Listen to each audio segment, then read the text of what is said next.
Акцијата Скопје да биде чисто веќе започна, службите работат на терен, се чистат контейнери, меѓутоа се уште има локации во Скопје каде што сметот и ѓубрето не се подигнати. Рокот на новиот градоначалник Орце Ѓорѓиевски Скопје повторно да блесне истекува во недела навечер. Некаде чисто, некаде се чисти, но на сликата не изостана и преполните контейнери со отпад наоколу. Возилата на комунална хигиена денеска можеа да се видат насекаде по булеварите. Се празнеа полните контейнери.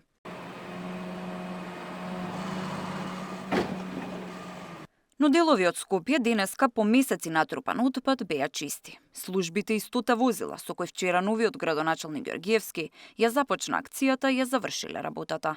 Службите синоќа го мија и плоштадот Икеот на Вардар. Ветувањето е дека до недела Скопје ќе биде ослободено од неколку месечниот натрупан отпад. Колку ѓубре собрале ќе соопштат утре. Но околу 400 лица им се прекинати договорите за работа бидејќи не работеле, а земале плата. Најголемиот дел од нив се токму од комунална хигиена Скопје и јавното предпријатие Паркови и зеленило. Ѓорѓиевски на нивно место нема да вработува други, зашто се покажало дека може да се работи и без нив. Премиерот е задоволен од акцијата, а според него лошите политики на опозицијата го довеле Скопје во оваа состојба. Ова беше политичка стратегија на опозицијата да преку неработењето на претходната градоначалничка нанесе штета на пред се на владата и на државата.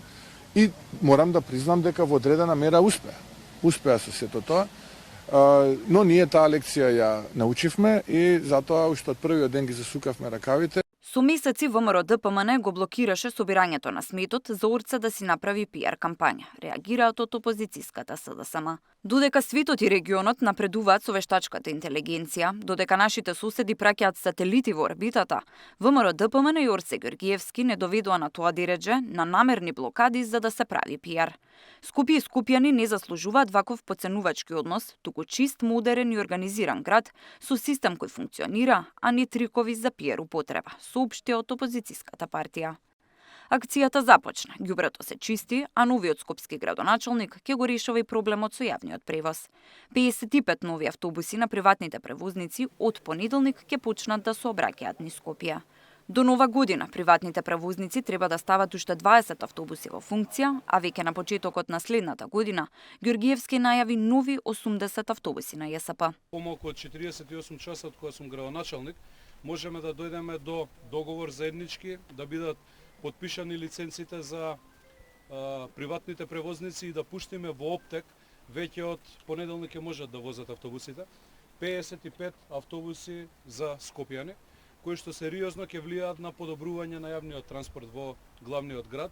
Приватните превозници пак се жалат, барат повеќе линии на ЈСП бидејќи тие не можат да постигнат. Автобусите им се кршат од пренатрупаност на луѓе, не можат да вработат ни нови возачи бидејќи не им се исплатени парите.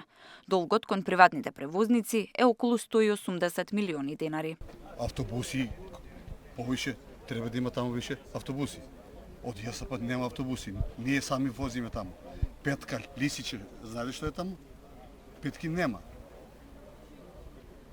Сами возиме, ги испокршиме автобусите, овој се, еве, година време, готови ше автобусот. Во соработка со менаџментот на градот, Ѓорѓиевски најави координација на автобуските линии, на некои места ќе се вметнуваат нови линии, а на други линии ќе се редуцираат автобусите. Тамара Дичевска, Сител телевизија.